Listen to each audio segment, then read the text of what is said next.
Call to order the regular meeting of the Del City City Council for January 6th, 2025. Joe, would you call the roll, please?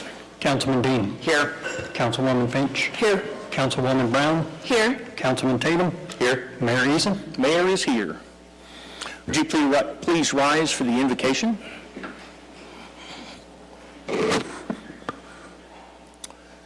Lord, we come to you tonight grateful for this great city we live in, for our country, for the freedoms that we enjoy here. Lord, we appreciate every blessing you give us. We appreciate this new year, a new chance to start out and with a clean slate and start over for this year. Lord, we ask that you be with our elected leaders on the national level, be with our state leaders, the government there. Lord, be with this council tonight. Give us wisdom and discernment. Help us to understand the problems that we're facing, and Lord, just give us the solutions that would be beneficial most for the citizens of Del City. Lord, we thank you for this opportunity to serve our community and ask that you bless each family represented here tonight. We ask these things in Jesus' name. Amen. Okay. Gilbert, would you lead us in the Pledge of Allegiance? All right.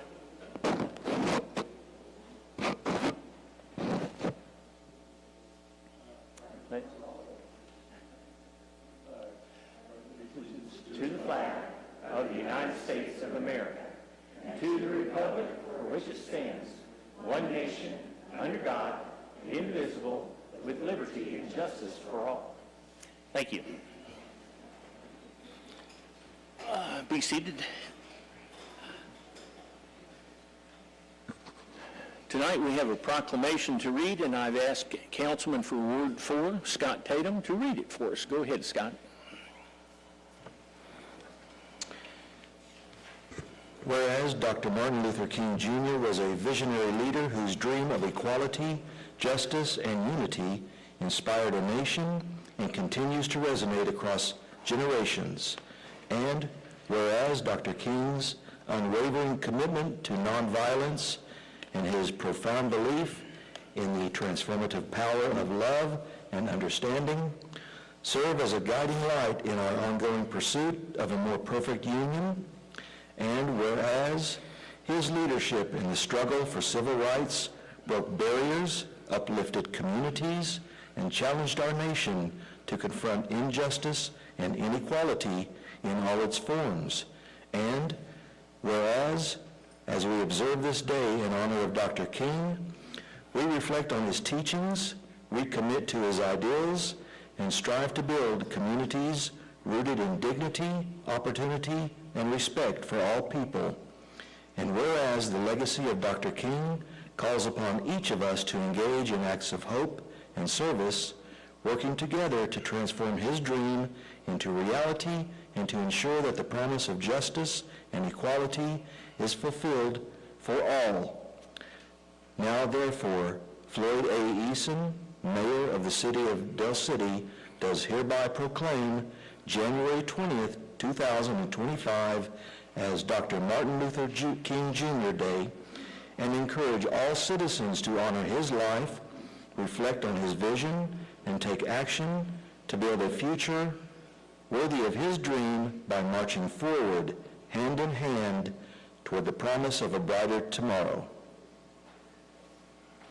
And in witness whereof, I have hereunto set my hand and caused the seal of the city of Del City to be affixed this 6th day of January, pardon me, 6th day of January in the year of our Lord, 2025. Signed, Floyd Eason, Mayor, City of Del City. Thank you, Councilman Tatum. Certainly. All right, we're going to move on to item number 4, public and council input. Is there anybody in the public that would like to speak to the council on non-agenda items? If so, approach the podium, state your name and address. Sir, state your name and address. My name is Bobby Reynolds. I live at 4633. My name is Bobby Reynolds. I live at 4633 Southeast 24th Street. I'm pretty sure all of you know me by now. Now, I've had a lot of people asking on social media how this started. How to what? how this started with the trash over there. And I had to look at the bylaws, and it starts with him. It starts with the city manager. He's the one that handles all the code enforcement.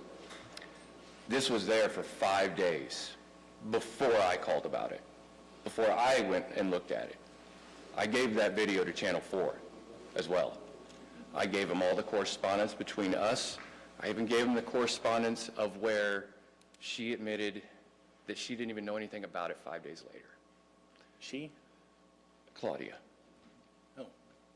Now, I think that's how this started, that nobody cares about Old Town. That's not true. It's not. I have been reporting that leak in front of my house with sewer water since March of last year. Okay, hold it right there for just a second. Let's just take one thing at a time. City Manager, would you like to respond? That leak is not a city leak, is that correct? Correct. That, excuse me, that leak is on a private line. Okay. So it's my deal to deal with sewer in the street? Is that my responsibility? Do I need, because I didn't know about that. I didn't know that was that I had to handle that. So do I need to handle it? That would be between you and the homeowner. Me and the homeowner. Okay, why is that told to me now? So the homeowner has been informed through, I believe it's through the Planning and Inspection Department, and it is being handled, or has it already been completed? Late Friday, thank you. Okay. All right. But things like that, nobody said a word to me. Nobody told me anything. And that's another problem, is that we don't know who to talk to. Because every time that I call this city and I try to report a trash truck running the stop sign, a city vehicle running the stop sign, police running the stop sign, I get told what they won't do or what they can't do, as opposed to what it is that they can or they will do. I have caught over 7 vehicles, city and police, running that stop sign in the past 8 days. Why?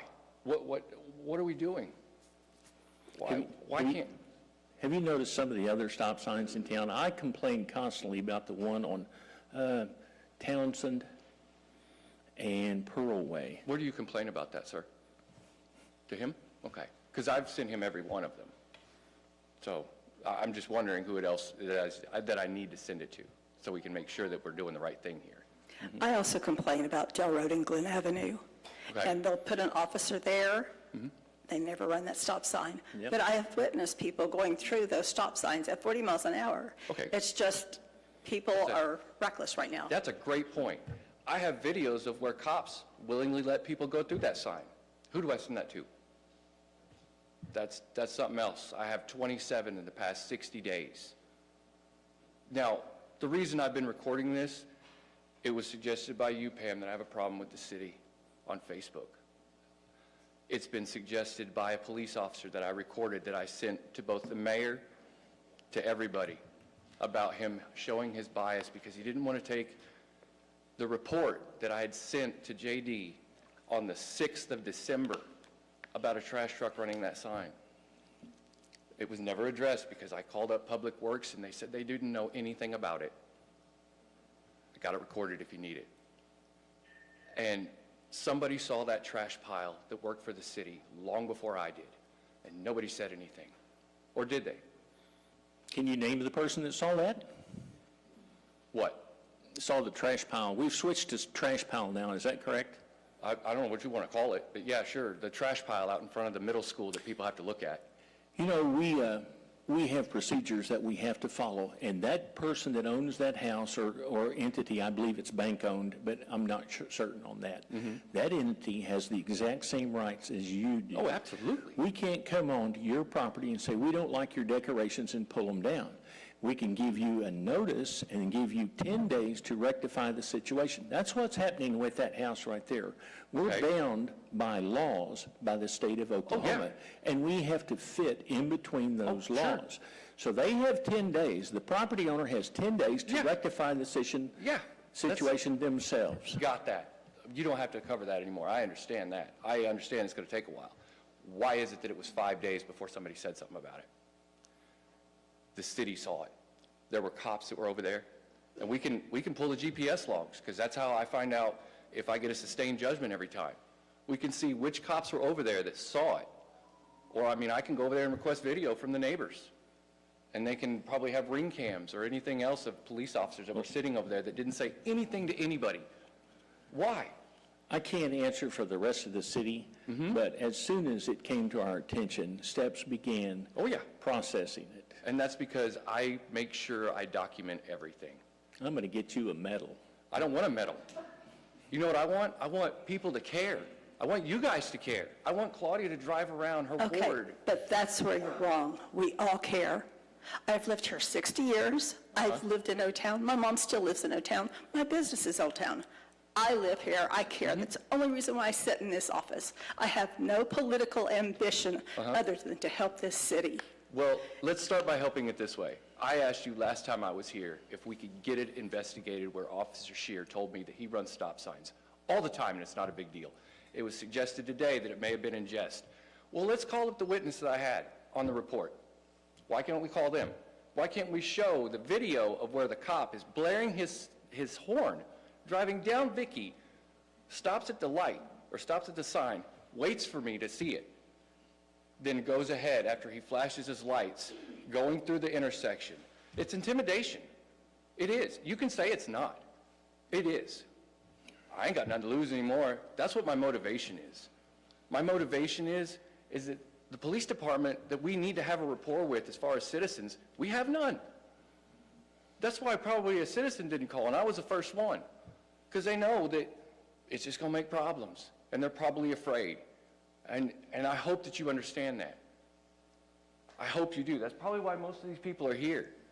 And I don't hate... Dining in Del City night. Huh? It's dining in Del City night. Okay. We have food. Cool, great. And I don't hate cops. I like them. Stortz was extremely professional with me, extremely, except for whenever he did that call, where he basically told me just to whatever. And we need to investigate that too. Why is it that an officer is showing me his bias? Why is it that she thinks that I have ulterior motives? I don't. I love the city. No, I'm talking. I love the city, ma'am. I enjoy this city. That's why we do the Del City Skeletons. Mayor, his 5 minutes has expired. Okay, I'll be Sorry, quiet then. Time's up.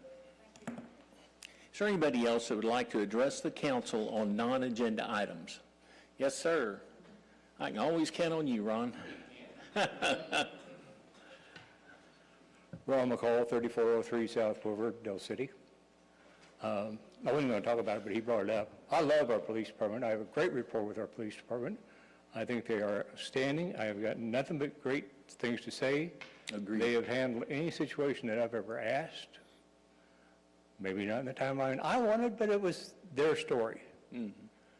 But that wasn't the reason I came up. I have a request, and I don't have many, but is there any way we can get some street lights along 29th between Sunny Lane and Bryant?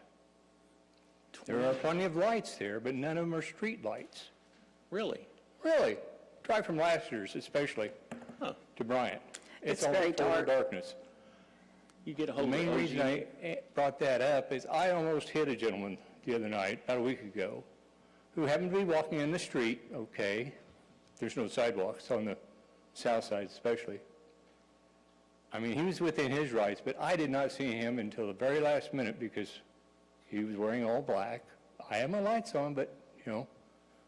That was me, Ron, and I thought it was intentional. Damn. I'm sorry. No, I'm kidding. It Yeah, is a I serious agree. matter, and We need more light there. we definitely do. Okay. I mean, we done a really good job of getting some lights on Sunny Lane when it was total darkness along there.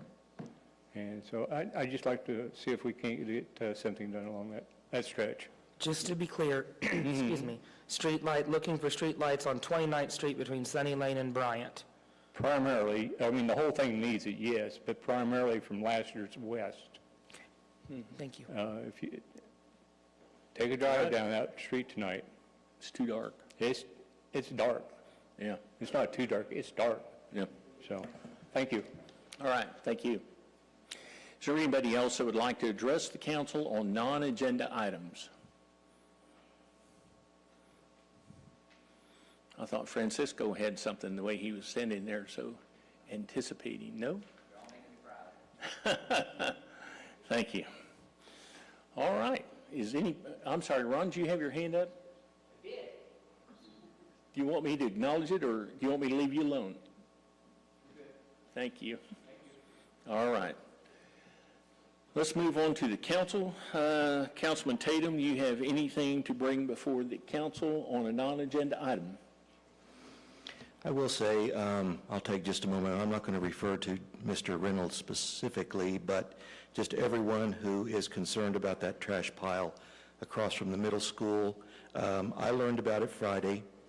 Even though it's not in my ward, I made a point of getting out in 15-degree weather this morning and driving by to look at it. I knew the city would not have had time to clean it up, but I assure you the city is very well aware of it. They are concerned about it. Everyone on this council is concerned about it. I also sit in this seat because I love Del City. I want to help Del City, and I want to clean up Del City, okay? So that, even though it's not in my ward, it is in my focus. I did, like I said, I drove by there this morning in my personal vehicle, okay? I didn't use a city vehicle. I used my own gasoline, and I drove by there, and it is a trash pile, but I also noticed that code enforcement was there at 8:30 this morning. They are addressing the issue, and I just want everybody to know that. And that's all I had. Thank you. Thanks, Scott. Councilman Brown. Yes, thank you so much, Mayor. I do also want to address everything that has been discussed. Unfortunately, I hate discussing social media posts, but here we are as to defending our community and Old Town. I believe that Old Town is going to continue to do what we need to do. We are a community together. And things have due process. Things will get done. Sometimes, again, it is not going to be done as quickly as everyone would like it to be done. I appreciate those that do share all concerns with me. And I believe that anybody that has shared any concerns, I've received it, I have acknowledged it, and things just can't happen quickly. I do want you to know that I am very proud to be a representative for Ward 3, and that Ward 3 is not just me representing my community and my constituents. I am also representing my Del City team. Del City is not run by one person alone. Del City is run by a team that works hard, that is capable, and is very smart. I trust in my team. I trust in my city, and I also trust in my constituents as well. And I think if we all work together, we will reach our goals. It's not going to be on your timeline. It's not going to be on my timeline, because I would have already had a splash park out there somewhere. But things will get fixed. And I think the more that we address it in a positive manner, then that's when you will get heard. Then that's when things will happen collectively, and we will all be supporting each other. So thank you again. If someone does not have my contact phone number, please ask Bobby Ray. He's got it. He can give it out to every one of you. Thank you. Councilman Tatum, I think she's talking about the splash pad for Ward 4. You know? Okay, we're not going to open that can of worms. Councilman Finch. Hello. I took a lot of calls today for trash, sanitation, want to make sure when their trash day was. Answered every one of my constituents and enjoyed talking to some of them. I said some. Some of them. I got this in my water bill today.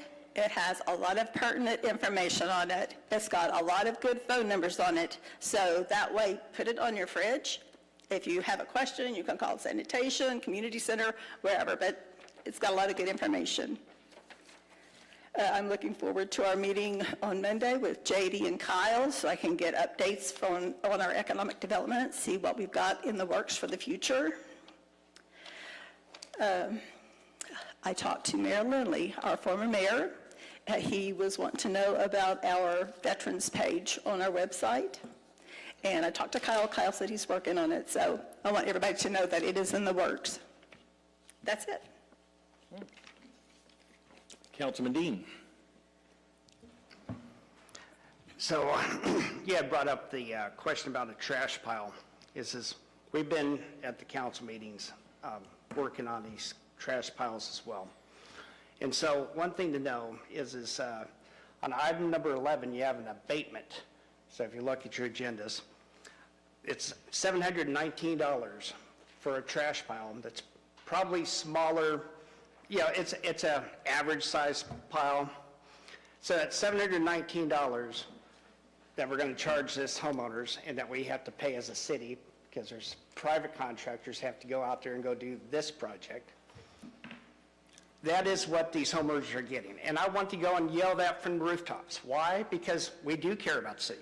Every single one of us gets to go out there and see this trash. Every single one of us gets to go and yell about it. So this homeowner is going to get a $720 bill and for something that could be free. So all of us love the city. All of us do not want to have our neighbors charged $720. So what did we do? The city went out and hand posted a note on everybody's door to make sure that everybody gets to know to call in your trash piles. Don't go out there and move out of your apartment or your house and leave everything on the front yard. That's not appropriate. That is not loving your neighbors. So what do I also do, and I hope that every one of you guys will do it, is when you see a trash pile, like I did on Saturday, and I saw one of my neighbors out there, I went over and told them, I go, hey, do you know how to get rid of this? Don't get yourself a $720 bill for this. Do it for free. So again, we go out and we help the city each day, even though we're not paid. We're basically not paid. We have a small little stipend. We're not paid for this. This isn't our job. We have other jobs. The other things that we all do is Councilman Tatum and I was up twice this past week over at the county jail meetings, fighting for our city. We would love for everybody to come, but we represent you. We're going to go up there, and we have many people who's been doing this. So try not to be overly assumption that the police don't like you, the city doesn't like you, or doesn't want to care about you. We all care. We all want this all to be better. So, thank you. All right.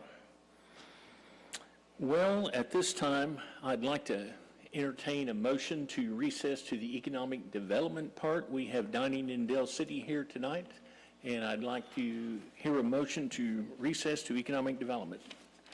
I don't have my, Make a motion that we recess to the EDA. Second. We have a motion and a second. Is there any discussion? Take the vote. Councilman Dean. Aye. Councilman Brown. Aye. Councilman Tatum. Aye. Councilman Finch. aye. Mayor votes aye. We are now recessed to the Dell City Economic Development Authority. You can have my page. This is the Dell City Economic Development Authority. Joe, will you please call roll? Trustee Dean. Here. Trustee Eason. Here. Trustee Brown. Here. Trustee Tatum. Here. Chairwoman Finch. Here. At this time, is there any public input? Seeing none. Any trustee input? Item 4, manager's report. For economic development, just a quick update. Excuse me. I wanted to let everyone know we had a great chamber event back on December the 18th with the merger of Eisenhower and Sunny Lane Funeral Homes. Chamber did very good for that. I'm sorry Josh couldn't be here tonight, so I just want to give kudos for such a good meeting that was and how everything was taken care of good there. And aside from that, Director Gandy, is somewhere any updates that you'd like to give? It's okay. Okay. That's all I have, ma'am. Thank you.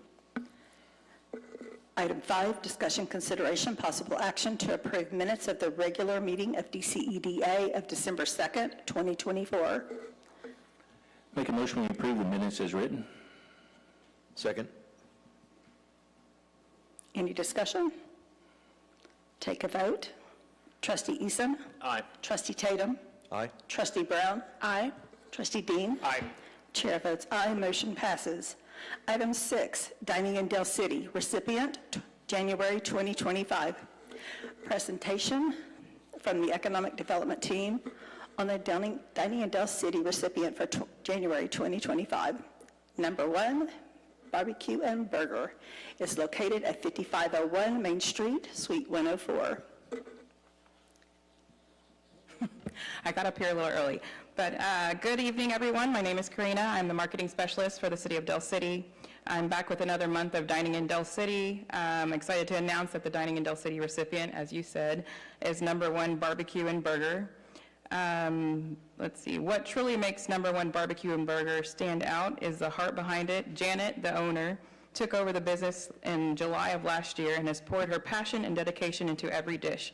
Along with her family, who are actively involved in the day-to-day operations, Janet and her family have created a warm and welcoming spot that feels like home, located right on Sooner Road between 15th and 29th Street.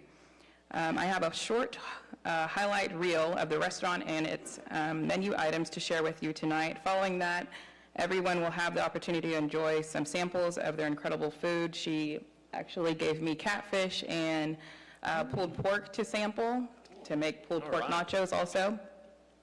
So without further ado,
Was that JD doing the vocals? Unfortunately, Janet and her family couldn't be here this evening to accept their certificate.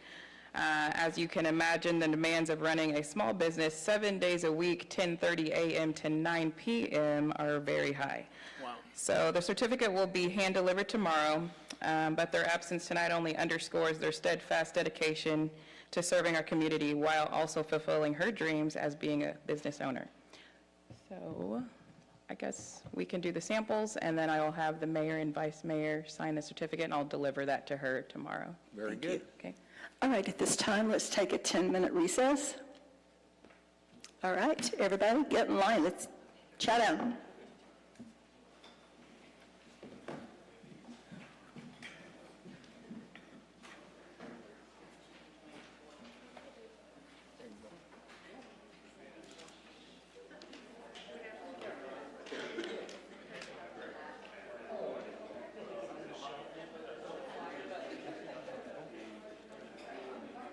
Good job, Karina. I thought it was just me.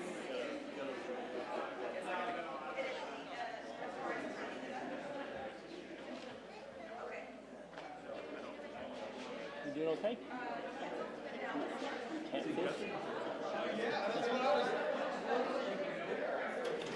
Thank you.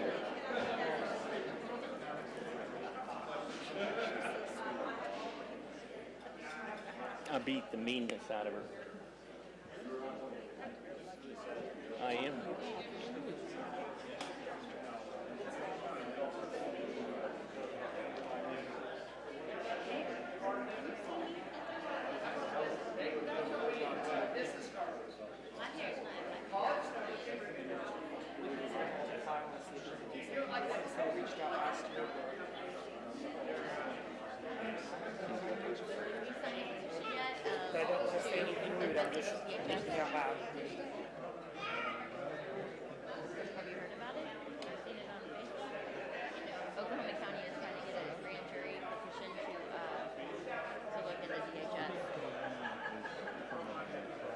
Yeah, did you sign it at the Christmas party? Okay. Yeah, I forgot, she is. I was hoping to get some signatures here.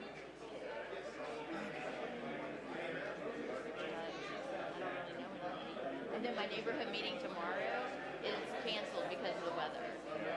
Darn it. So I was gonna get some signatures tomorrow. That Bobby guy, he might sign it. Were you following all this stuff on Facebook about the trash? No. No, I mean, I've heard about it. How are things with you? Good. Good, yeah. It's a new year. It's hard to believe.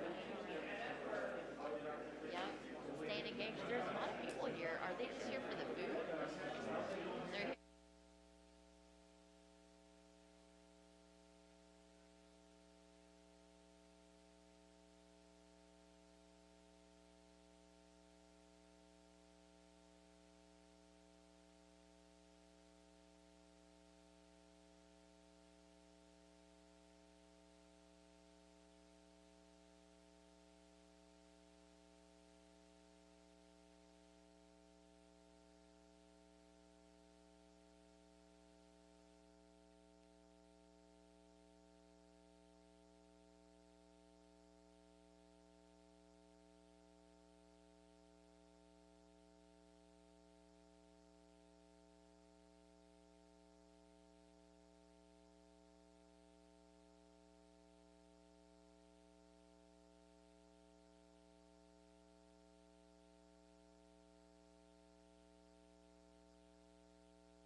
JD, will you grab the mayor?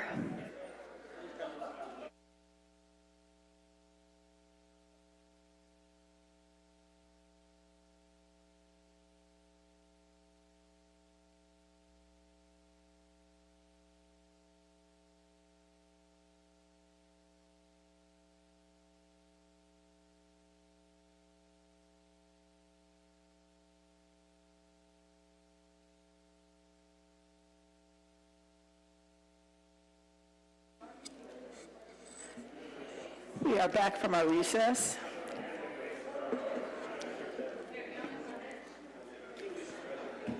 Here. All right.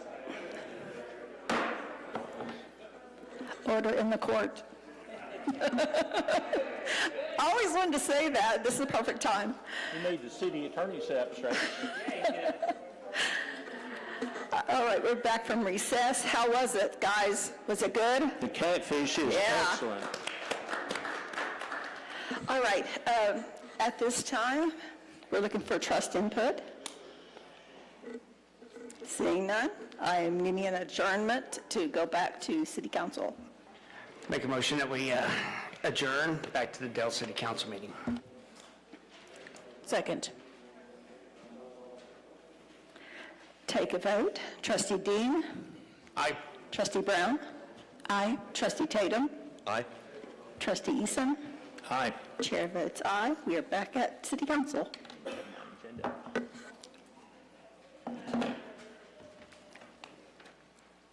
All right. That's pretty good catfish. I'm going to go back for more. Man. Okay. We'll resume the meeting. We're at item number 5, City Manager's Report. City Manager, what do you got for us? Couple of things going into our calendar of events. Just a reminder to everybody, City Hall will be closed on Monday, January 20th in honor of Dr. Martin Luther King Jr. Day. So the city council meeting will be on Tuesday night, not on Monday night. So anybody comes here Monday at 6, we won't be here. So that's item number 1. Couple of other items, a reminder to the council that our OML dinner night out, as they call it, is coming up this Thursday night if you all plan on attending, so please make sure that your RSVPs are in. That's it for the calendar.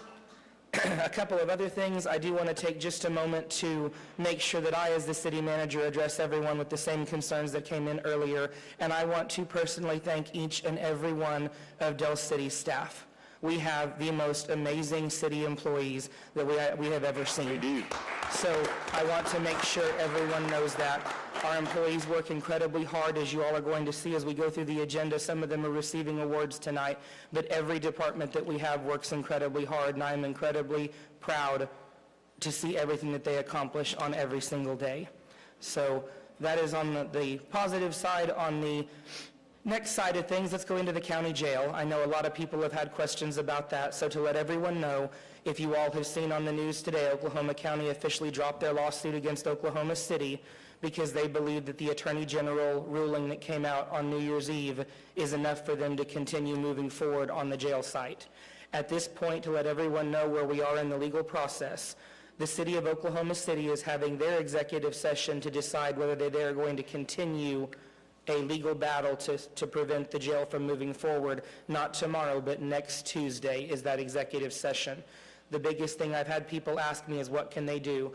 Continually communicating positively to the Oklahoma City Council, asking them to continue this fight and to continue moving forward is our next step at this particular time. A lot of questions have been asked what the Attorney General did, why they've done it. I highly encourage you to read the news reports and read the different op-ed pieces that are available, because that is not something that has been heard of, that an Attorney General would weigh in on that. But once again, I can only speak to the government side of things right now. And on the government side of this, the next step is for Oklahoma City to decide if they want to continue the lawsuit moving forward, or if they want to stop, continue it, or however that's going to look. So right now, we are waiting for the city of Oklahoma's city's decision, not tomorrow, but next Tuesday. It's my understanding that it's inappropriate for the Attorney General to issue an opinion on an active court case. It's completely inappropriate, and it devalues the judge in that case. And we're not sure why he did that, who's pulling that string, or what's going on. It's very unusual. So, there. Yes, sir?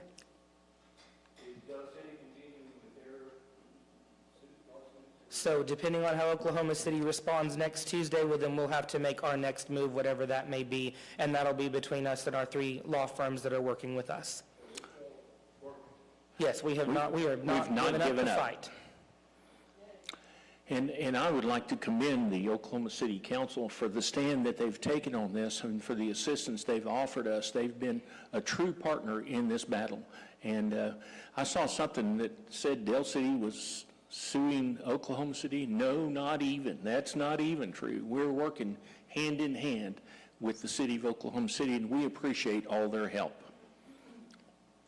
So Sorry. that is the majority I've got for the jail. If anyone wants to discuss it after the meeting, I'm happy to go into more depth, but just wanted to make sure we have the latest update on that. We've done our calendar of events, so we'll go through department reports. City Clerk, you're up first. I have nothing at this time. Awesome. City Attorney, tell us everything.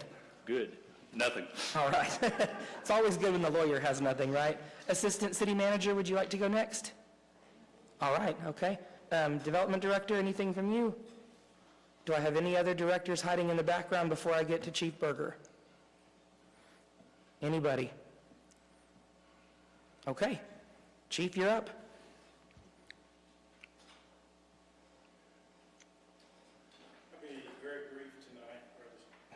Going to be very brief tonight. First off, everybody knows we had our annual Shop with a Cop early December. I just again want to thank everybody that donated, helped, supported. A lot of you here did that. The officers that come out and participated with it, it was a huge success. We ended up with 21 kids total that morning that got to shop and go through the whole experience with us. And then we found a couple kids that go to Mid-Del schools but are outside of Del City. I believe it was Highland Park that had their sights set on this, and we couldn't pass that up. So later that week, we took a couple officers and we took them using those same funds and went shopping with them to make sure that they had a good Christmas too. That's always a special time, so I greatly appreciate this community and how they reach out and we get to do that program. We've been wrapping up our year through December, and the end of December and the beginning of this year, we've started some defensive tactics training, and that is showing officers a better, safer way to control people as far as not getting hurt, taking people into custody and things like that. That is something that in my career here in about 27 years, it's something that we've never done. We train officers annually on how to drive. We train them on firearms twice every year, but we've never gone back and done refresher training in defensive tactics, custody and control and things like that. And that's something we're doing different now, and we have to have that. So that's something that we started at the end of the year and we just wrapped up this morning with our last session using our defensive tactics instructor, Lieutenant Barr, Sergeant Gendry Killey, are my main 2 instructors in that. I want to give them credit. They put on a very professional class, and it's getting a lot of positive reviews on that. So I want to build on that program as we go forward too. We're getting set up all up for this next year and where we want to go and what we're going to do and making sure we got a plan to do that. So we're getting there. Just on some of the earlier comments, I know everybody here cares. I hear from the public every day. They care about this city. I care greatly about this city. I know people running stop signs, running red lights is a frustration. It's my frustration too, but it is not local to Del City only. It is nationwide, it is statewide. I meet with the other chiefs of police at least once a month, and it's a continued problem. With the officers that this city has, they have an excellent staff of officers here. I couldn't be more proud of the men and the women who work here. They have an excellent staff. I couldn't tell you how many stop signs are in this city. They're more than I would want to count, okay? And I cannot station an officer at every stop sign 24 hours a day. I wish I could. I wish I could. But I'm telling you, just in December, this department answered 4,738 calls for service. If you take on an average, you've got about 4 officers working every shift. Now you take that and average that out between the officers that are working, and you're looking at around 19 that are actually out there taking calls between the month. So what's that going to average out to an officer on their calls, okay? An officer responding to a domestic, a robbery, anything like that will take priority over traffic any day of the week. I want to make sure when a citizen calls and they have a problem in their house has been burglarized, they have a domestic problem, they have somebody in their family that has mental issues, those are being my number one priority always. Always. So I'm sorry if we can't sit on every stop sign and monitor that 24 hours a day. We do it the best we can. With your generosity, we put the motors officers out there with the 2 new BMWs. We have one of them working full-time every day, and that is his whole job every day, is to go out and monitor and work traffic violations. And he does that 8 and 9 hours a day. So we try, and we do the best we can with it. But I will stand up for these men and women of this department. They are great.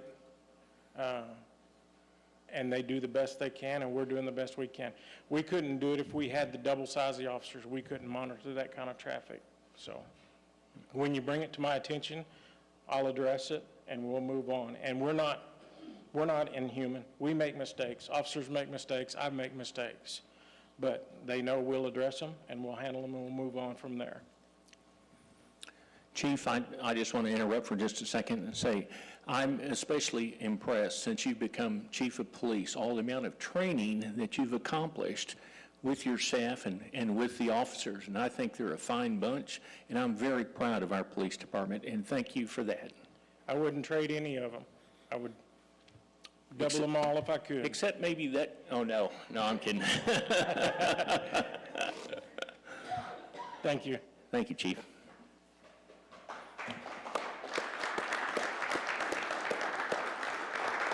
Any department head that I missed? Anybody in? Brittany, do you want to go now or wait till later? Okay, just making sure. And that's it for me, sir. All right, thank you for that. Let's move on to item number 6, the minutes. Discussion, consideration, possible action to approve the minutes of the regular meeting of the council of December 16th, 2024. Do I hear a motion?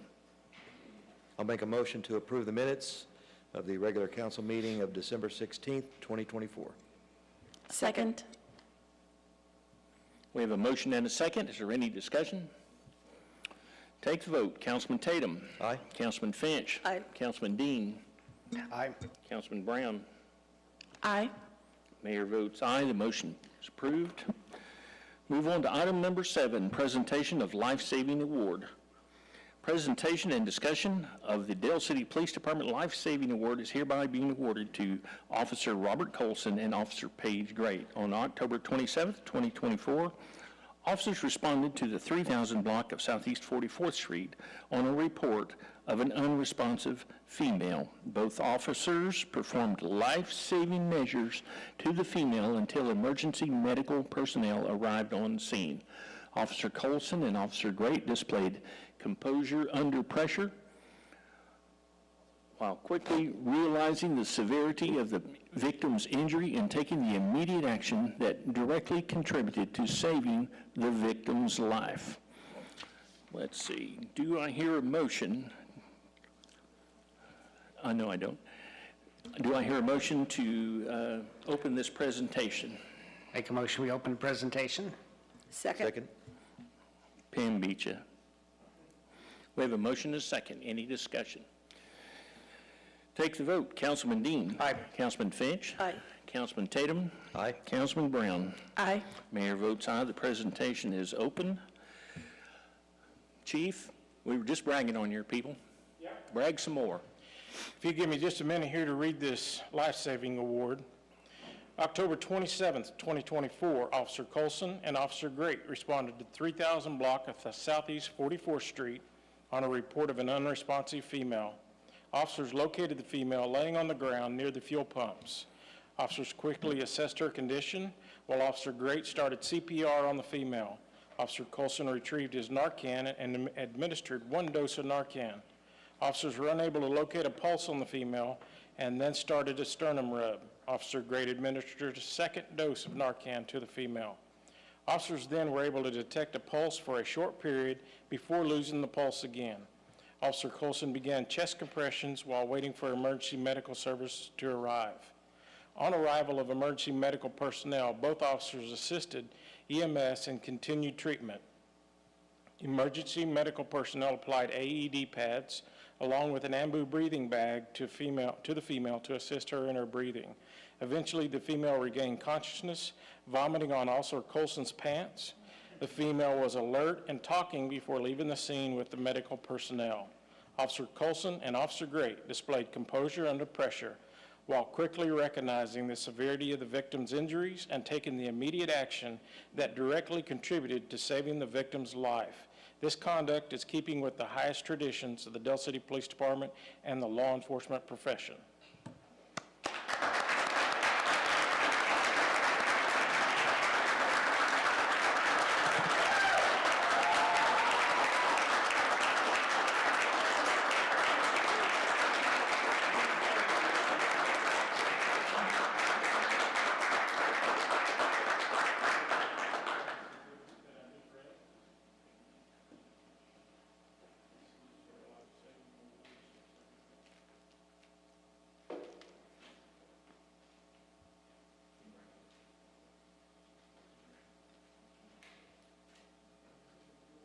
They didn't say they were waiting on the fire department to get there. Very proud of first responders.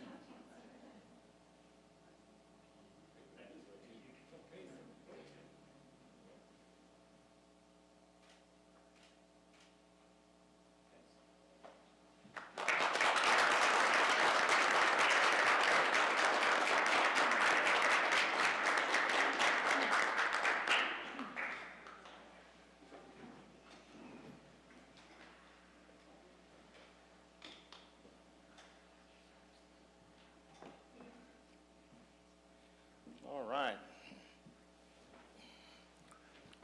Chief, you got a great staff. Move on to item number 8, presentation of certificates of commendation. Presentation and discussion of certificates of commendation to dispatcher Lucy Renaud and Aaron Coate. On August 7th, 2024, the Del City Communications Center received a call reporting a 13-year-old female as a possible runaway juvenile. Officer responded and began to gather information and relayed the information to Renaud and Coate, working in the Communications Center. Renaud and Coate took the self-initiative and began combing open source sites and the department flock system, the camera system, to locate the suspect's residence in northwest Oklahoma City. Due to the resolute and skilled efforts of both Renaud and Coate, the suspect was located and detained within a short period from when the father called. Chief, where'd he go? There. You thought you'd sit down.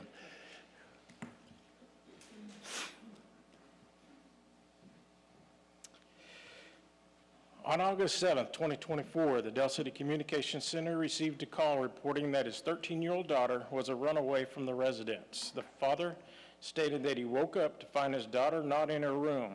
The father found his juvenile in a vehicle with an adult male in the driveway of the residence. When the father approached the vehicle, it fled the residence with his daughter.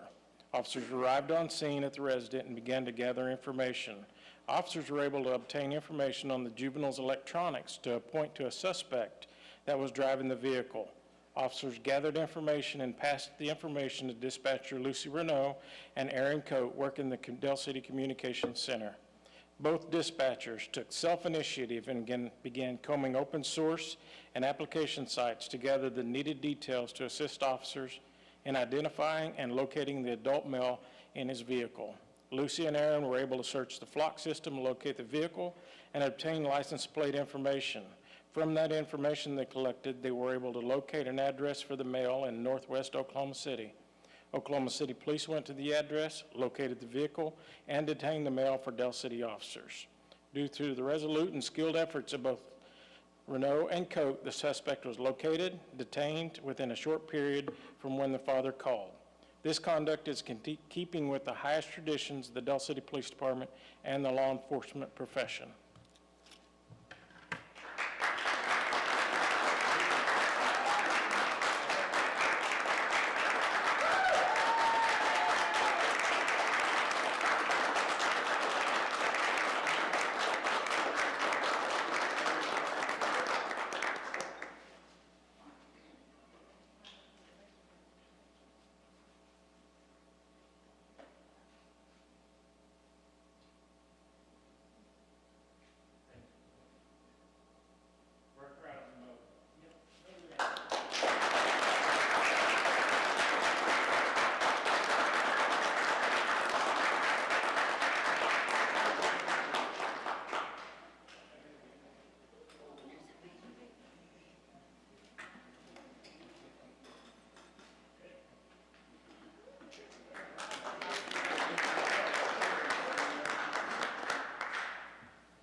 And if I may, Mr. Mayor, I'd like to just add something. I'm a little bit biased perhaps because I worked for the police department a long time ago, but I think right now we have one of the best police departments, period, anywhere. Del City is a great community. We have a fantastic police department. And the folks who received a commendation tonight, I'd like them to know, I mean, it's nice to come up and meet the mayor and stand before the council and get praise, but you have to remember you're being awarded these certificates from your peers. The peers, your own peers, the chief of police put you in for these awards. And that's what really counts. You're being recognized by your peers. So we really do appreciate all of you. The officers who stepped out, I don't know if they're still listening, but we appreciate everything they do every day. Okay? Thank you. One more round of applause for Del City Fire Department, Police Department, Police Department. Sorry, Austin.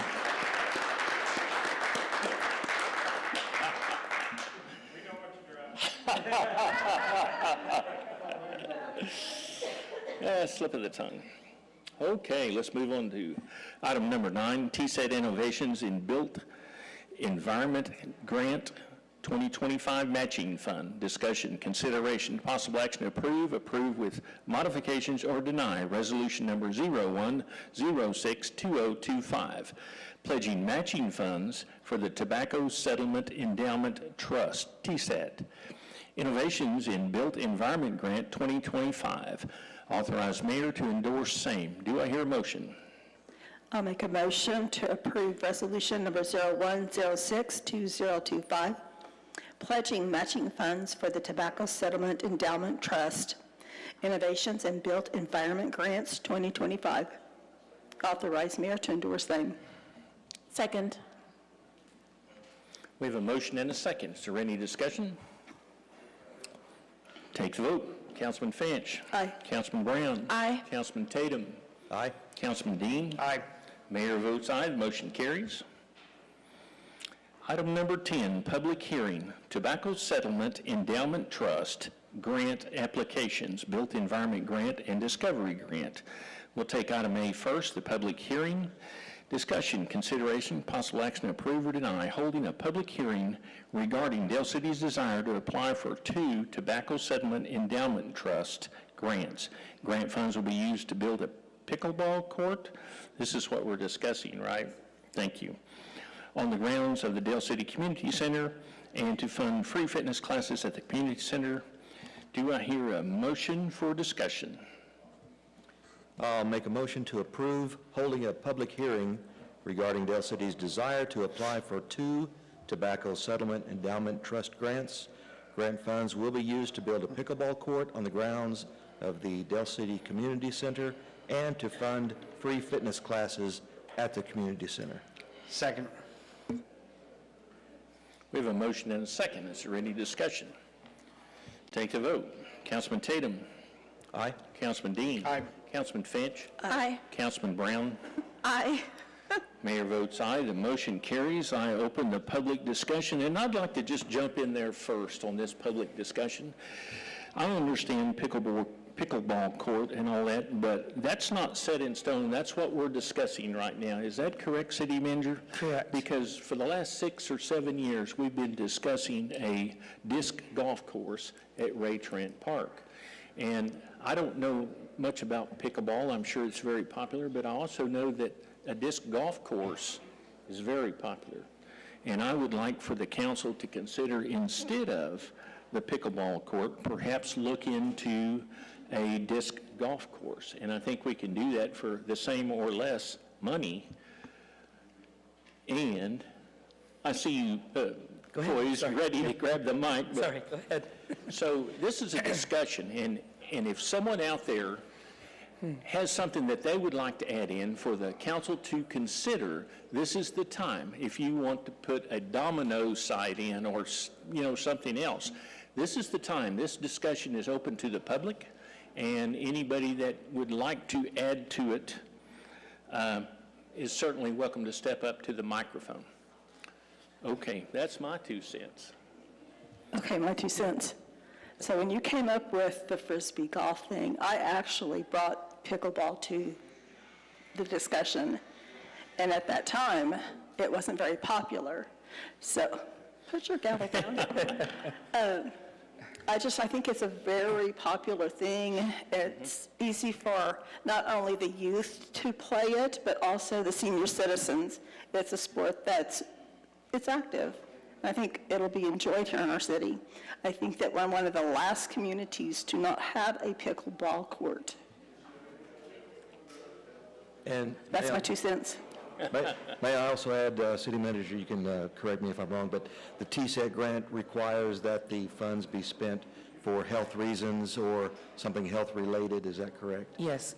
Activity. If Kelly, do you want to come up and start discussing the 2 different grants? And just so you know, this could get a little bit, there's 2 different grants that we're talking about, and then there's a grant we've already received that's in a different capacity. So it may get a little confusing. We'll clean it up as we need to, but Kelly's got all the details, so we'll start here. All right, so first off, this is the first time that I have been a part of a public hearing for a grant, so bear with me Welcome. if I am not super articulate on how this works, but I am for finding things that benefit our community, and if writing a grant is one way to do that, then that is what I am doing.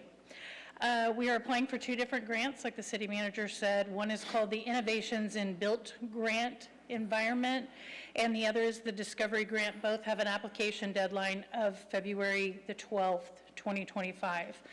As you were stating, Councilman Tatum, these TSIT grants must meet one or more of the following constitutional areas, which would be tobacco prevention or cessations for high-risk groups, programs designed to maintain or improve the health of Oklahomans, programs to enhance the provision of healthcare services to Oklahomans, with particular emphasis on such programs for children, and programs designed to enhance the health and well-being of senior adults.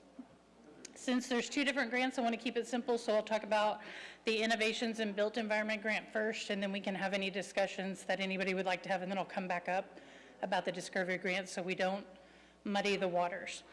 The Innovations in Built Environment grant is a competitive grant for a maximum of up to $80,000. Only 5 grants will be awarded. So what a competitive grant means, we are not allowed $80,000. That's not the award. It could be any portion of the $80,000. The matching funds that were approved by you moments ago, they're not a requirement, but it is a preference for this grant in order to give us higher points to obtain the maximum amount that we can of the competitive grant. So that was the purpose of that. The matching funds are no more than $2,200. It's 10% of the last census data of our population. In this grant, the funding is for a shovel-ready project that can start construction on September 1st, 2025. And it needs to propose a new planning or design project or an update or an enhancement or an expansion. We talked about no less than probably 100 different projects, including the disc golf course that has been talked about before. The one reason why the staff decided to go with this particular project is because we have big plans for the $120,000 grant that we have through the TSET program that we were awarded before. We will be doing a master's parks and trails plan for Ray Trent Park and Sequoia Park to include things like the disc golf course. So that's why we excluded it as an option from this. Not that it's not in our foresight for things to come. It just didn't fit this. We felt like we could shovel ready a pickleball court. It's something we've been asked for before, and it seemed to be the most popular vote. We did talk about that at the community center. There were 88 surveys that have been completed by the public as of today. 68 answers are in support of the pickleball court. Surveys are also available for anyone that hasn't filled them out or may still like to, online and at the permits and utility desks. 177 surveys were mailed to the residents and homeowners in the neighborhood just west of the community center that would be most affected by the additional traffic that would be at the community center and the lighting and things that we would be putting in there to make sure that they are aware and have the opportunity to have a say-so in what we are doing. 6 concrete contractors have been contacted to provide bids for the construction of this project. We have partners that have partnered with us that we have reached out to. Electrical Solutions would be one of them that is open for potential possibility of partnering with us to help try to do the project within the amount that we are awarded. They would donate potentially the lighting for the property. We are also reaching out to some of our local landscapers to do the landscaping for that as a particular donation to the city or as towards our matching fund option. And the CEO of the Community Health Centers of Oklahoma has indicated that they would be willing to reach out and help us with the matching fund portion, so it may not have to come from city funds. We can also get help to get the donations for that. We were required to do the ordinances and the wellness policies that we put in place when we received the grant prior to that. So those are some of the reasons why the staff chose this particular project. It's something that all age groups can participate in. It's a very low-cost option for people to get some exercise to help prevent some of the requirements that we are. TSET has been working great with us on ideas for types of projects that we can continue to grow on the grant opportunities that they have available to us. So we've tried to be good partners with them and listen to the things that they feel like will get us the most points for the grant. So that's what we're working towards. So I'm happy to answer any questions that we have. How many courts are we going to be putting in? It would be one court, One court. yes. And That's about the only space that we have next to the outdoor fitness center. At the community center, it would just go right beside that, which that would be to the west of that. that was going to be my question, where specifically at the community center did you want to build that? Okay. I'm really not that familiar with pickleball, so how noisy is it? It's not really that noisy, not as noisy necessarily as a tennis court, but a similar sound. There's also some options, depending on how much we are awarded with the grant, that we might be able to put a basketball goal up with it. It's just going to be dependent on how much money that we end up getting on the grant and if we're awarded a grant. And about how far from the community, the houses that back up there, how far approximately would it be from those homes? I would say several feet. I mean, it's going to be pretty close to the outdoor fitness court. Do you know the measurement? Probably about 40 or 50 feet Yeah. from that fence line. Okay, and the lighting, how much lighting will there be? We have not discussed exactly how much lighting that will be. That is something that we're working with Electrical Solutions on. We want to be mindful of the residents that are there, so we're not causing a nuisance for them. Can it have a timer on it, so it was shut off at a certain time, and the pickleball court would close at a certain time? So those are all things that we're looking at as we get closer to this project. Okay, because I was going to ask, is it going to be 24/7, but apparently not, so. I think that could potentially be a problem for the residents nearby if the lights are on all hours. So if I was next door to that, I would probably want the lights to go off at a reasonable time. And So how much maintenance does it take? Is it like a tennis court, basically? So Yes. not a whole lot of minimal maintenance, yeah. Okay. And then if we have partnerships on landscaping, that will make it something that would be easily to be maintained by city staff. It's also on the premises that we already have under contract for our landscaping companies, so they could easily acquire that with little to no additional costs. Okay, thank you. Kelly, at one time, there were tennis courts right there. Do you remember that? Or It's you been a were long probably time baby. ago. Yeah, it's been a long time. And I know that they had the big lights, and if you wanted to play after hours, the headquarters, you could stick in there and play. So the residents then dealt with it. So I'm sure that it wouldn't be that big of a deal. I don't think that it's as loud and as noisy as what tennis was. I would assume with them being relatively close to I-40 that they're used to lights and noises and sounds. So I don't think that this would be a nuisance for them, but you never know. So we wanted to give them the opportunity to speak out and their voices be heard, so we're not making blind decisions for them without their input. I like the fact that you added the basketball court in there also, because I've noticed that on the feedback, some people said that's what a lot of our residents like to play. Yes. And the lighting, of course, can go and be facing east. That way it doesn't go towards the houses at all. Light up the other equipment. Great. So, yep. Any other questions? I have comments. First, I'd like to say that I'd like to make sure that the pickleball equipment would be available to anybody that would like to rent it directly from the community center if possible.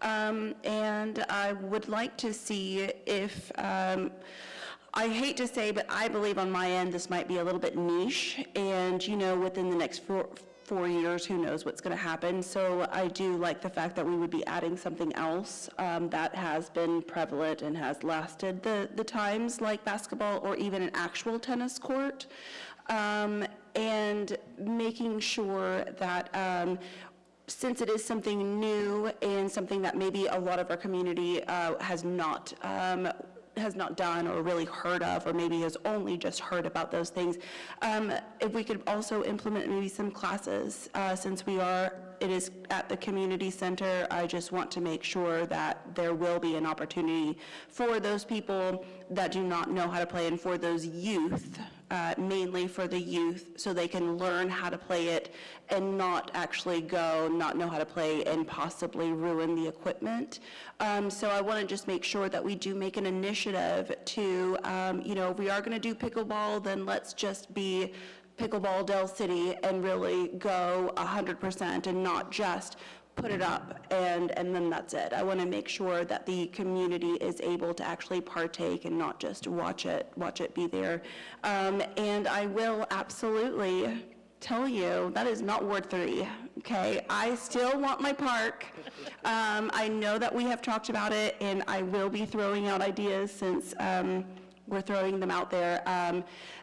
You had mentioned there was a small space near possibly the school and the fire department. Again, that could still be something if we do maybe a fire department style small play park for the younger crowd. And then, later on when we start talking about parks for Ward 3, since Ray Trent is going to get a lot of attention, it sounds like, here pretty soon. So I want to make sure I'm in there. But as we discuss those things, something for the younger group, and then, of course, we need something for the teens.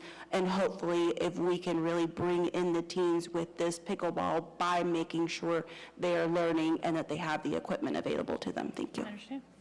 Well, the last thing I might add is, I know there was a survey sent out to the people on the west side right there, but there is a stretch of homes right there, about, I'd say, 10, 15 homes.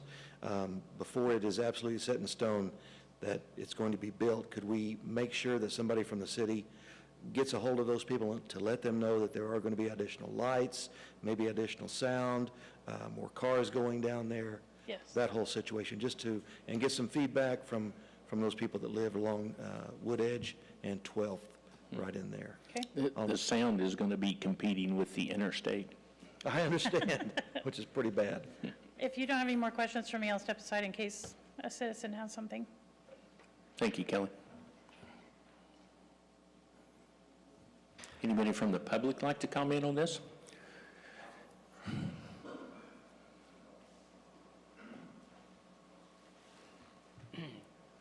Ron McCall, 3403 South Wilford. Sounds like a good deal. When are we going to do something with Cheyenne Park? You mean like closing? Like anything positive. I'm We kidding. did get a new walking trail around there, and that's pretty nice, really nice. We have no lights around it. We have no water there, accessible potable water. We have no outdoor electricity. How about putting in a volleyball or a sand volleyball or your disc golf or your pickleball? What? No water there. That's so far from the water plant. I know. You would think with the well right there, we'd be able to get some water. So, yeah, sounds great, but I haven't seen any major projects like this for Cheyenne since, yeah. So, What was the last project we did at Cheyenne? We refurbished the equipment, the playground equipment. and before you before did that, we that, added we the had private individual was taking care of that. Did I you know that? We gave a commendation to them. Yeah, Parks and Rec was over there a couple of years ago, and we were keeping the yeah, I realize undergrowth that, cleaned but out. nothing of this nature, nothing of this magnitude, so don't forget us. We may be on the south end of things, but we're not forgotten. Thank you. Thank you, Ron.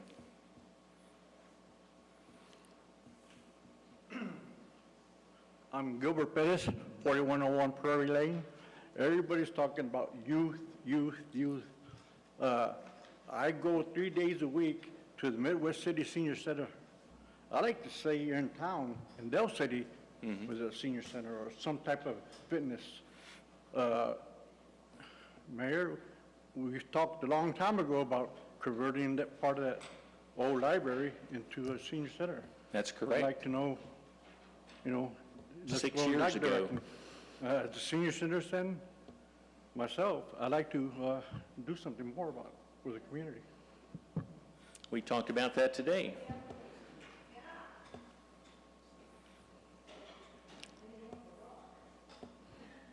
Anybody else like to speak to the council? That senior citizen center that he's talking about is something that's been a hot button for me for some time. We, at lunch today, the city manager and I spoke about that very thing. So it's not forgotten.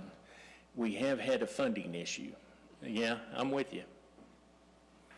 Okay, Kelly, you have something else? Yes, sir. Hopefully, I will address some of your desire and Gilbert's desire by talking about the Discovery Grant, as well as yours for classes. The Discovery Grant is funding that is available for up to $250,000 per year for a maximum duration of 3 years. So this is an award that we could potentially receive for 3 consecutive years. This category, there will be 8 awards that are giving at the maximum amount, so we are certainly shooting for the $250,000. This program must identify immediate and impactful opportunities to transform and improve the health of Oklahomans. It must serve a single or multiple site locations or municipalities, so obviously we fall into that category. And it needs to address one of the funding opportunity objectives, tobacco control, prevention, cessation, and obesity prevention and reduction. And then it also must address one strategy that is within TSET's constitutional mandates. So in meeting with TSET and discussing the mandates, like I said, I am new to grants, so all of these things are foreign to me. So we spent a lot of time and a lot of research on there to find out what types of programs can fit within this grant that we could bring to the city. We talk about funding being a huge issue, not only for the city, but it's also a funding issue for families, from seniors to small children, on how they can provide exercise activities for their children at little to no cost. So with the area that we're in, we want to make sure that we service the most people possible. So we did a lot of research again and kicked around as many ideas and had a lot of interesting charged discussion. And we recommend free fitness classes at the community center. This grant would pay for the instructor salary that would be funded by the grant for 3 years, as a charge for the classes to be implemented once those funds are depleted. So we are looking at charges of potentially $5 per class per child or $2 per class for a senior citizen once the funds have been depleted, so 3 years from now. So it would be a gradual increase. Mondays and Wednesdays, we are looking about having 3 evening classes for children 5 to 12. That would be approximately 1 hour each for like jiu-jitsu or karate, and I'm just throwing out some class ideas. Obviously, these are things depending on the instructors that we find. Tuesdays and Thursdays, we would have 3 evening classes for anyone. That would be 1 hour each for yoga, Tai Chi, Zumba. Monday through Friday, we would have 2 morning classes each day for senior citizens that would provide them an opportunity for some type of fitness class, or it may be a quilting class or a ceramic class, but it's going to be something to get them active and at no cost for the first few years. They would enable us, again, to hire the instructors to do that. We would be able to purchase the large exercise mat that would fill the floor of the old library. It would start us en route to do the senior citizen center activities, and it's between the pickleball court and the fitness activities, we're starting to create a recreation center where people can come and we can have pool activities where you're having a water aerobics in the morning for senior citizens that we could pay for. And that is a low cost to no cost to some of our citizens to get us started and get us engaged and involved in the city. So we're really trying to initiate the Senior Citizen Center by using some of this funding. We would replace the floor potentially with the remaining ARPA funds that we have to get it kick-started. And hopefully, when we're awarded this grant, we can provide these services to our citizens, and then they'll get used to coming to the community center, and then we can continue to build upon that. But it would be 3 good, solid years where we can provide some services to help our youth, help our senior citizens get healthier, get active, and get involved with the city, and give us a reason to use the community center more than just a room to rent and a place to show up in the summertime. So that's what we're looking for. All right. Any questions?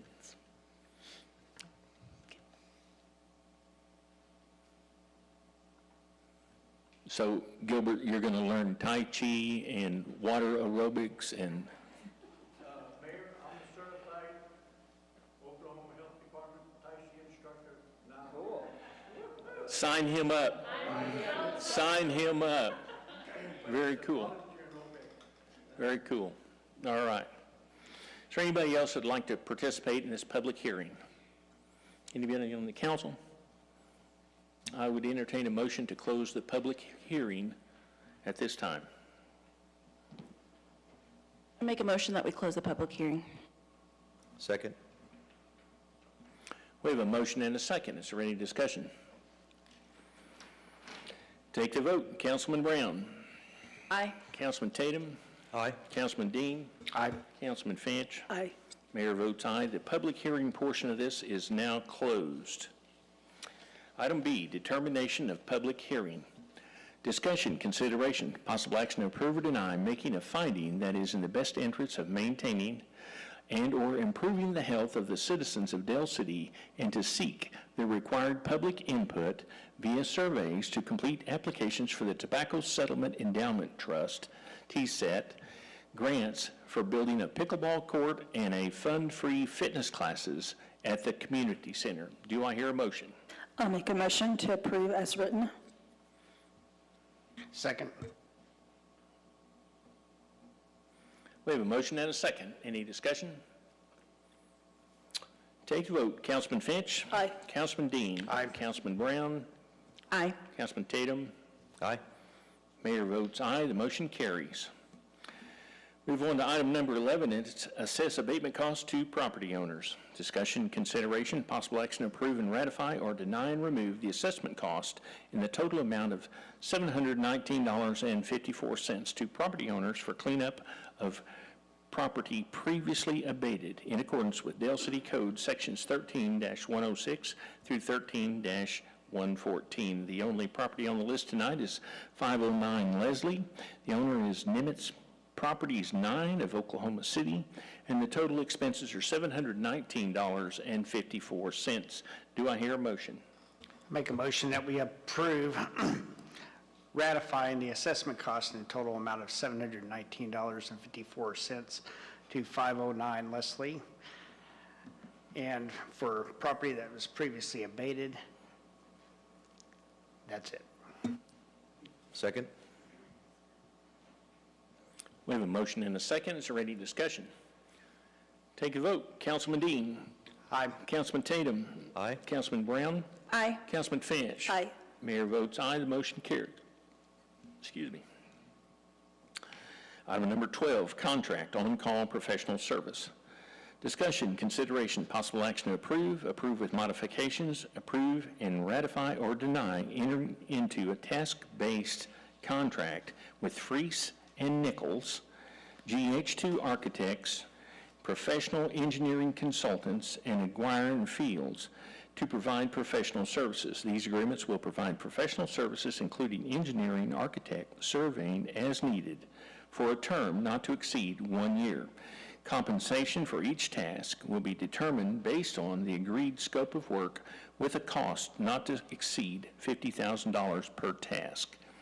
The agreements will allow the city to address project-specific needs efficiently under the approved terms. Authorize mayor to endorse same. Do I hear a motion?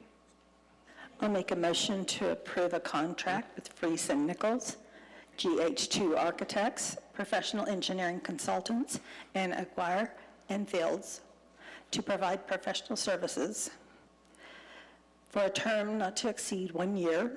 Compensation for each task will be determined based on the agreed scope of work, with a cost not to exceed $50,000 per task. Authorize city manager to endorse same.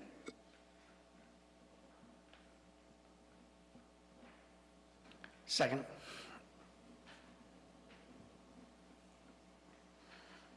All right, we have a motion and a second. Any discussion?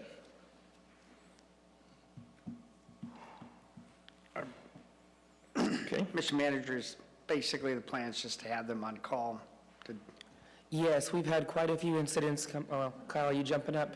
So, no, go ahead. You guys haven't had an opportunity to meet Andrew Myers. Some of you have, but I just want you to meet. He's our city planner, and this is sort of his project. We've been needing some engineering in the city, and we've been needing it on short notice on several occasions here. And so this is in an effort to help with that. So I'll let you take it, Andrew. Yeah, sure. Like Kyle said, this will just help us expedite some projects. We won't have to wait on council approval. We can just go in, get these projects done, and get them out the door. That also helps Del City and overall. I'm open to any questions you guys may have. Is Vicky Street involved in some of this? Is this going to have any bearing on the repair of the bridge on Vicky? Currently, Vicky is not in the scope right now. However, this could help with the engineering on Vicky, most certainly. Yes. Okay. So this allows us to any engineering needs that we have within the city, whether it's water treatment plant, whether it's bridges, whether it's architecture, landscape architecture, I mean, any number of things, whether we want to use this to help bolster our grant applications via images of, what it allows for master planning. It allows for anything that we currently need a professional service from that perspective. Thank you. Mr. Myers, you said this will allow you to bypass the council. Is that just simply for time constraints? Yes, sir, just for time constraints. Okay. How many projects do you already have lined up for your engineers? Currently, if this gets approved, I've got 3 projects. 3 projects already, and that is going to be, are you using all the engineers or just a certain amount of engineers? Does it look like you have an opportunity to use them for more than just maybe what you've got in mind? Yes, so the 3 projects are just for planning and zoning. That doesn't include water treatment plant or anything like that. We are able to use all of the engineers, so it just depends on what those look like. This won't be coming in front of the council, but I understand it's under the supervision of the city manager. Yes, sir. Who regulates how much this is used. Correct. Great, so you've got 3 projects now, and how long are those projects going to last, do you think? A project could last anywhere from 1 hour of engineering to 10 hours of engineering. It just kind of depends. We've got anything from plats to, entire water treatment plants, so. So do you think that each one of those projects are going to take a few weeks each? So I'm just trying to think how, how long will 3 things give us? How long is that going to take, and then how quickly can we start on the next project? Yeah, so this is something we've got 4, we're hiring 4, based on qualifications, we have 4 different entities that can help us. So we could at one point in time, at any given time, have 4 projects or more going. So this will help us expedite exponentially. And this will work on multiple departments that, This is citywide. This is not just for planning. This is No. citywide. planning is greatly going to appreciate it. And do you want to go into depth just a little bit on how the permitting will work with this ability to be able to use our engineers when we have a permitting question, or? Yes, so when we get plans in, oftentimes we'll have engineered drawings that will have a stamp, but we're not necessarily qualified to look at those drawings and say, yeah, those look good. That stamp We have to trust that stamp. This will give us an opportunity to have engineers actually look at this and make sure On that... call. Yes, on call, making sure that we are making the right and best decisions. So, and that is one thing that we need to follow up on. So this is preempting what we will be bringing to you here in about a month. So we're going to be updating our fee schedules for the entire city. Right now we have, how many different, probably 2 or 3 different line items that allow for engineering costs to be passed on to applicants. We will be making it where all engineering costs can be passed on to applicants, such that we're not actually going to be fitting the bill for much of this engineering. The engineering that we will have to pay for will be anything that the city needs engineered. If this is for an applicant for some process that they want to build something, that applicant will be making that payment. The only thing I have a problem with is that you said to bypass council, so council will not have approval for any of these It's not, projects. that was, Sorry, and if we can clarify, like with the request for qualifications, that's what you all are approving, is that you're letting us use these similar to our attorneys if we were to hire a grant writer, if we were to hire someone like in a firm. This is us telling you that we're using this firm and we can't exceed these amounts of money. But that way, if we do have an issue where, let's just say, a traffic study is coming up for $1,100, completely fake number, I'm sure the engineers could give us far different numbers than that. But that way, instead of us having to come to you each time and say, we need a traffic study at 29th and Epperly, we can say, I have the ability to approve it once it goes through the processes. And then if that's something that we have to push back on the permit applicant, then we have the ability coming up in the next month or so. yes. So it looks like we have 4 engineering firms, is that? And the problem I have with the way that this is written and for the attorney is, so are we right now authorizing $200,000? No. You're just not, I will not be allowed to go past $50,000 per project. So Right, and that's what I'm let's say saying is, four once we say this, you can spend $200,000 without For 4 council approval. projects, yeah. It can be up to for that amount of money. And so with that in mind, is it legal for us to do something like this? There's not an amount or So you're not actually signing a contract. It says contract in here, but there's no contract being signed tonight. You're authorizing, based on the request for qualifications, that you approve the qualifications of these 4 firms. So there's no contract that's being entered into tonight. There's no agreement that's being made to obligate any money on the side of the city. You are authorizing staff that they can move forward if there's a need for this work to be done, that they can reach out to these firms without coming back to you and having to have you guys select an engineer. They can move forward. There's no It's obligation. like approving a vendor list. We're It's exactly what it pre-approving is. based on Exactly what it is. qualifications. Yes. We've basically said that these 4, who each offer something different, they don't all, there is some overlap, but each one of these firms offers something different, and we're selecting strictly based on qualifications. We will then go, when there's a project, because it is a ticketed-based system, that's when the negotiation of price will take place. You know, all this talk about engineering and all this brings to mind Don Vick. Don Vick was a city engineer, My neighbor. contract engineer. You know Don. My neighbor. Great guy. And he, of course, he's retired now, but what an amazing guy. He had his hand in so much of Dell City's development. Great guy. Yeah. We have tried and tried and tried to get him to come out of retirement. We can't get him out of retirement. I want to clarify that this doesn't just help projects, this helps just citizen questions. If I have a question on my retaining wall, I'm not an engineer, I don't claim to be an engineer, I can't tell you what to do with that, but an engineer might be able to help. We don't have one on staff, so this will expedite that process as well. Even without projects, it'll just help the city citizens. The city managers just asked me, so there you go. All right, so what we're doing is actually approving this vendor list.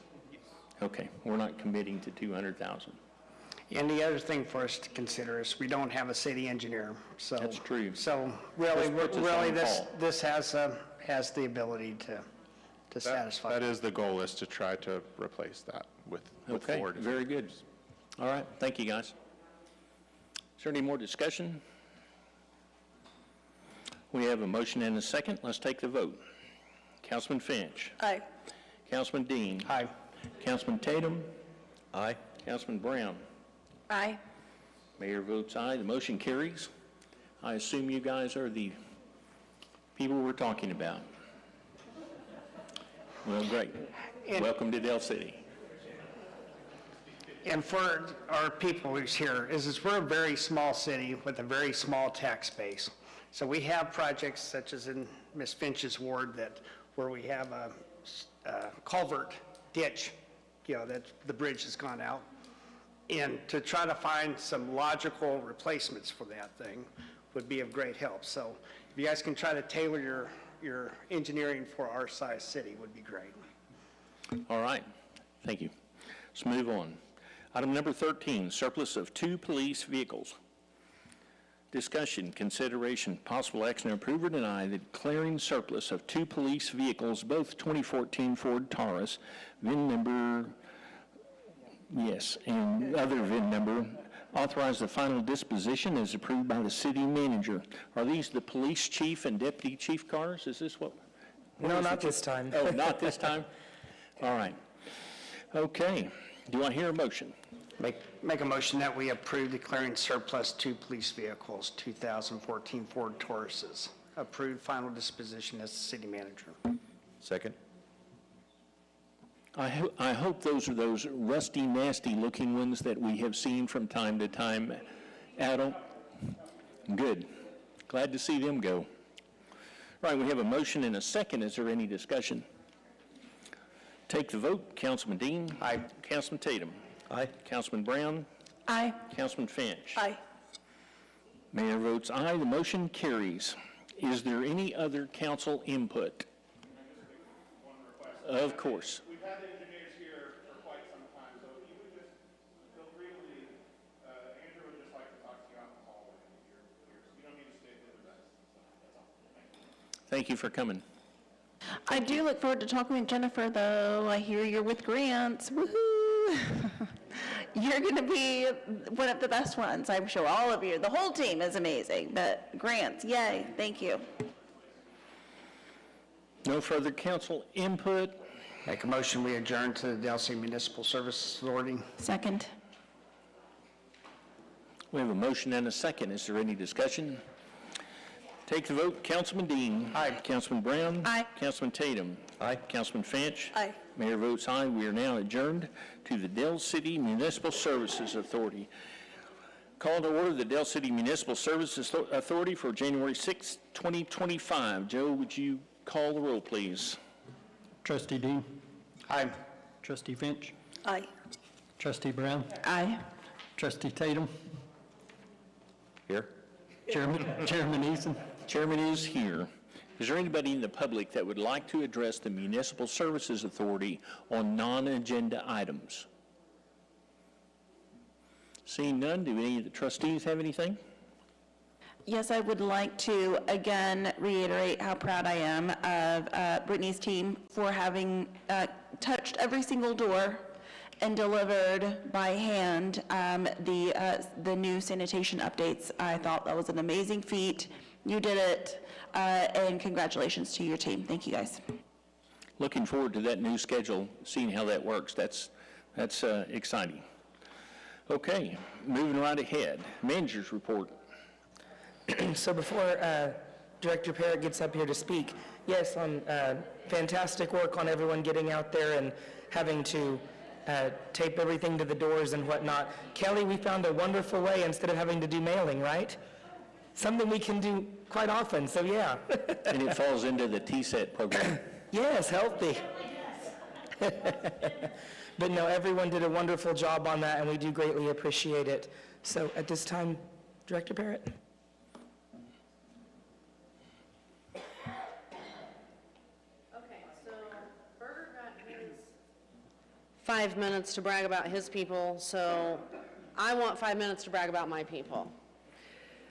So Public Works, again, I say this all the time, I feel like they are some of the most underappreciated employees until you don't have the services that they provide, and then you realize just how significant they are. So I do want to give special shout outs to Utility Line Maintenance, run by Chris DeRoy, the Street Department, ran by Dave Ellis, and Sanitation. Sanitation is probably coming off 2 of the hardest weeks that I could have ever thought imaginable. Not only with trucks going down, but then put holidays in there as well. And my drivers, Krista Haven, Chris Rhymes, Kaylin Burnett, Charles Ward, Tony Humphrey, Casey Bass, our newest driver, Dennis, right here. Hi, Dennis. I can't tell you how great they are, so I really appreciate them. I want to give a special thank you to the City of Midwest City for allowing us to borrow one of their sanitation trucks to help avoid the cost of renting one. Carrie Evenson, the Assistant Public Works Director, and City Manager Tim Lyons, they worked very diligently to assist us with that, and that's at no cost, so we really appreciate them. As far as everything that has unraveled in the last few days, on behalf of Public Works, I want to thank City Administration and City Council for trusting the people who have been put in place at Public Works and continuing to trust that you have the right people in place. We are doing everything that we can for the best interest of this city. We don't have to live here to care about this city just as much as the next person, although we have a lot of employees who do live here. We are all responsible for the well-being of this city, and that is not taken lightly by the employees of Public Works. If anyone has any questions about anything that's going on, we are always available. I still get tagged on Facebook all the time, call all the time. The mayor says bulk trash 3 times, and I show up wherever he's at, still to this day. So we are getting there, and I am so proud of Public Works and how far we've come just in the last 9 months that I've been there. So I can only imagine how far we're going to go moving forward. Excuse me a second, Brittany, since you're standing here and bragging, a thought occurred to me, and I'm sandbagging you now, and I'm not trying to throw you under the bus, I'm ready. but something has come up specifically in my household. Okay. We're having problems with the water. Looks like black, moldy-looking stuff in the water. I'm wondering if the chlorinators are working right. We're talking about Midway Village. So that is actually going to originate with the water treatment plant, and I believe the city manager has already lined that up for Jay to come out and do the testing. We can Sample test it. the water from the plant to the meter and check those levels and make sure that it's good. Then we can identify the source. Is it a city issue, or is there an issue going on with the private lines from the meter to the house? Okay, thank you. You're welcome. Moving on, new trash route started today. I want to remind everyone this is very fluid. I know that it's going to be hard on a lot of people who have had the same trash day for 10, 15, 20 years. And I assure you it's just as hard on our drivers who have had the same routes for 14, 18, 25 years. But we will all get there.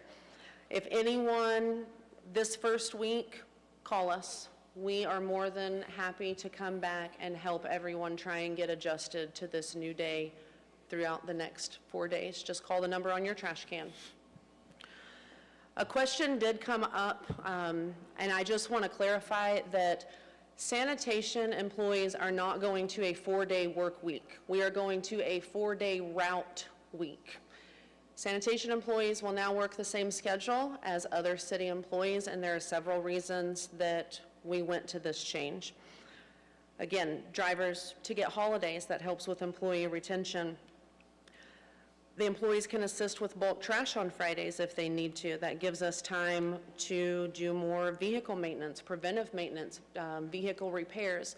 It's not allowing sanitation drivers to be out on the road on Fridays after 11:30 when mechanics have already gone home, and then we take the chance of they're stranded and mechanics are already gone.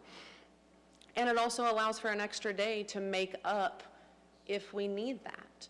So sanitation employees are still working 40 hours a week, even if we're going to a 4-day route. So I just want to make that very, very, very clear. I want to thank the Human Resources Department for helping utility line maintenance and sanitation get fully staffed. We are really excited about having our new employees, and when we're fully staffed, it really allows us to branch out and do all of the things that we've been wanting to do but haven't been able to do because we just don't have people. So that's all I have for now. Sorry, this is a random question, but one more. Here it comes. You have a new man here, Dennis. We do. Is there training provided to the new drivers about emergency situations? And what's coming to mind is the truck that was at CVS that the driver realized there was a fire in his truck and he unloaded it and saved the truck. Do you have training classes for that kind of thing, or how does that work? Krista Haven, can you come out here, please? And I only thought of this because we have a new man here. Sanitation Well, make sure he's Supervisor trained. Krista Haven. So in answer to that question, there's not actually a training process on that, but it is instructed to the drivers by the individual drivers training them on what we need to watch for and what the procedures are if there's a case like that. Okay, it just occurred to me what your training procedures were. So, okay, that's good enough. Thank you. And Brittany, I imagine there's probably going to be a little bit of confusion for people the first week or two until they realize what their schedule is. You said if there is a problem, the city will come out and work with those people. Yep. If they miss their trash day and they put it out the next day and call the city, will the city empty that free of charge? For the first week, we will do it free of charge. Second week, we'll take it on a case-by-case basis. Okay, that's fair, okay. And only because we hand-delivered these notices to every door, and half of us feel like we lost our limbs over doing these deliveries. So we do know that the information was out there to everyone whose date got changed. But you've set a precedent of what you're able to do. And I told JD about that, but that's okay. And I just need you all to know, as we were working on this, everyone worked very, very hard. But Kyle and Kelly, I'm down with my second or third block is about as far as I could go. And they call me, they sound chipper, everything. Oh, we're already finished with our whole area. My heart dropped. They got me on that one. So yeah, that was fun. Kyle was not chipper when he called me.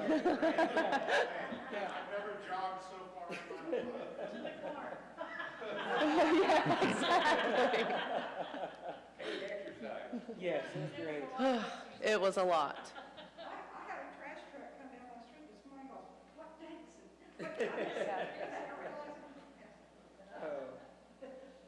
Thank you. Thank you. Okay, very good. Let's move on to item number 5. Discussion, consideration, possible action to approve the minutes of the regular meeting of DCMSA for December 16th, 2024. Do I hear a motion? Make a motion to approve as written. Second. We have a motion and a second. Is there any discussion? Take a vote. Trustee Dean. Aye. Trustee Brown. Aye. Trustee Tatum. Aye. Trustee Finch. Aye. Chair votes aye. The motion carries. Item number 6 is emergency sewer line replacement, 3200, 3300 block of Del Rancho. Discussion, consideration, possible action to approve with modifications, or deny the emergency replacement of approximately 265 feet of sewer line in the 3200, 3300 block of Del Rancho. Utility line maintenance received 2 bids and 1 non-bid for this project, and request Urban Contractors be awarded the bid for an amount not to exceed $50,400.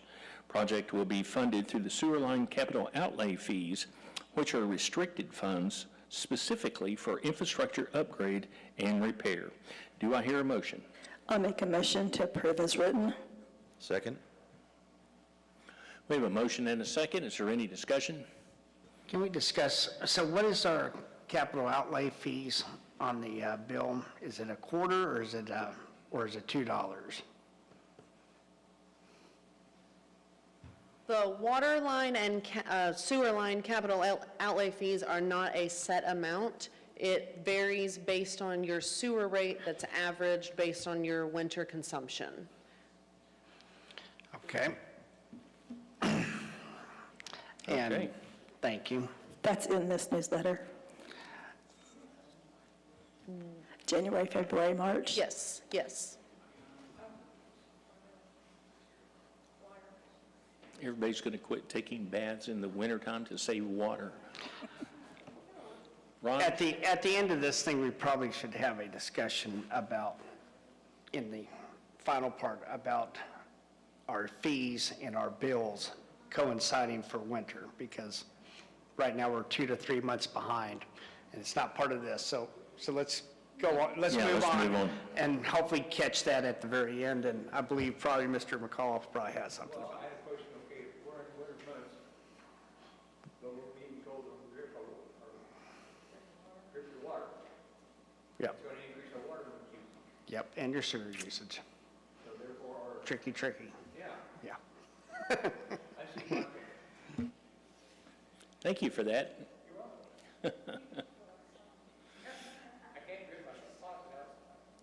Okay, let's move on. Let's move on. We have a motion and a second. Any further discussion? Take the vote. Trustee Finch. Aye. Trustee Tatum. Aye. Trustee Brown. Aye. Trustee Dean. Aye. Chair votes aye. The motion carries.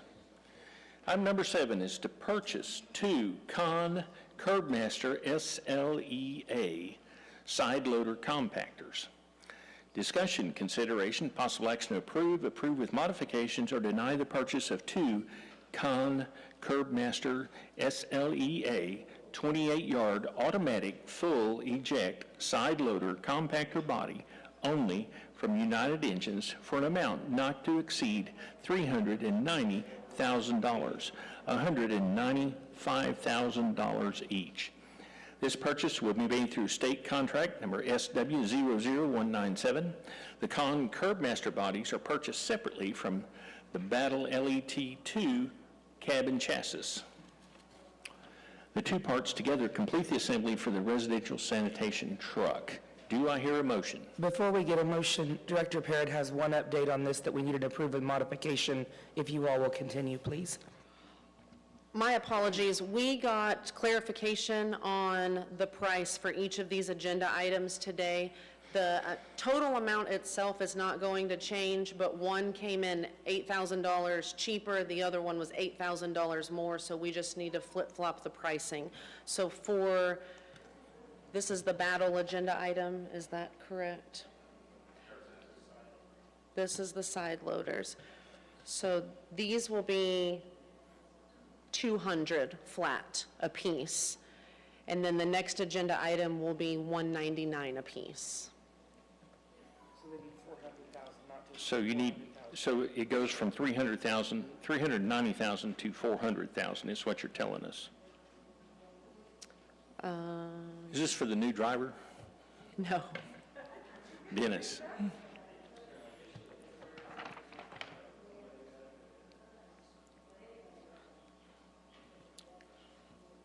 Is this the only company that will pick up our trash cans? The only manufacturer? And it's the one that has the state contract. Right, but there could be lots of them with state contracts. And the question is we have these particular poly carts. Is this the only one company? I brought DeHaven, he's the expert on all of that for that question.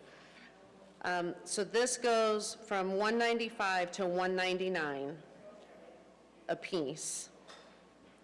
And then again, item number 8 will go. I have myself confused. No, item number 7, Con, will go to 200.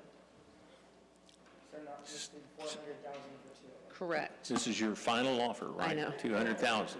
And then the Battle is 199.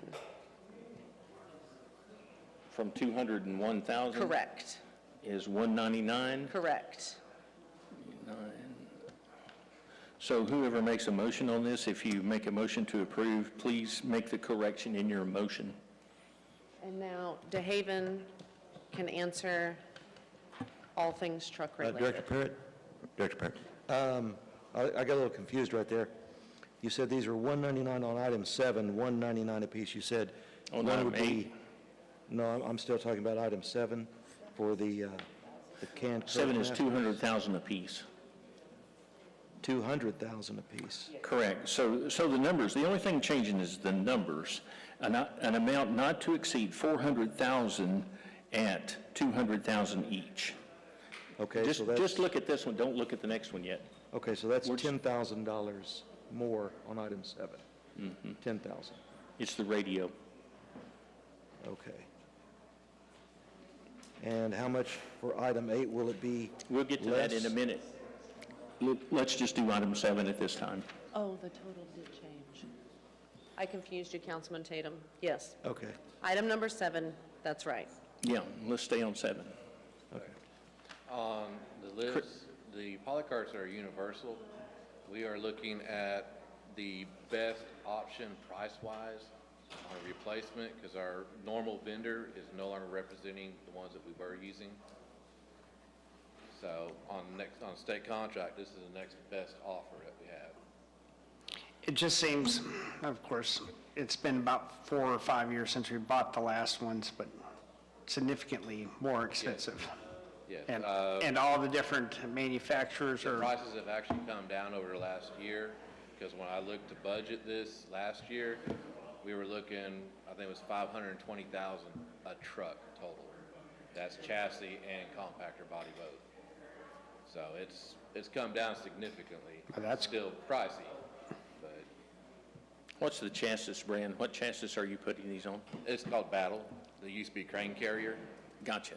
Thank you. Yeah. Okay. Any more discussion? We're just talking about item number 7 right now. All right. I would hear a motion. I'll make a motion to approve with modifications to Con Curb Master SLEA 28-yard automatic full eject slide loader compactor body only from United Engines for the amount not to exceed $400,000, which is $200,000 each. This purchase will be made through state contract SW00197. We have a motion. Second. Thank you. We have a motion and a second. Any discussion? Let's take the vote. Trustee Finch. Aye. Trustee Dean. Aye. Trustee Brown. Aye. Trustee Tatum. Aye. Chair votes aye. The motion carries. We'll probably see Brittany out cruising in these new trucks later on. Move on to item number 8, purchase of 2 Battle Motor LET2 cabin chassis. We bought the compaction equipment, we bought the hydraulic system, and we bought the bed. That's what we just approved. Now we're voting on the cabin chassis. Discussion, consideration, possible action to approve with modifications, or deny the purchase of 2 Battle Motor LET2 cabin chassis from Holt Truck Centers for an amount not to exceed, that is going to be, someone do the math real quick, $398.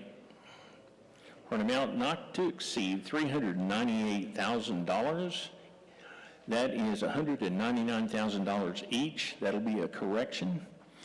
This purchase will be made through the state contract SW00335T. The Battle LE2 cabin chassis are purchased separately from the Con Curbmaster bodies. The 2 parts together complete the assembly of a residential sanitation truck. Do I hear a motion? I'll make a motion to approve with modifications the purchase of 2 Battle Motor LET2 cab and chassis from Holt Truck Centers for the amount not to exceed $398,000, which is $199,000 each. Second.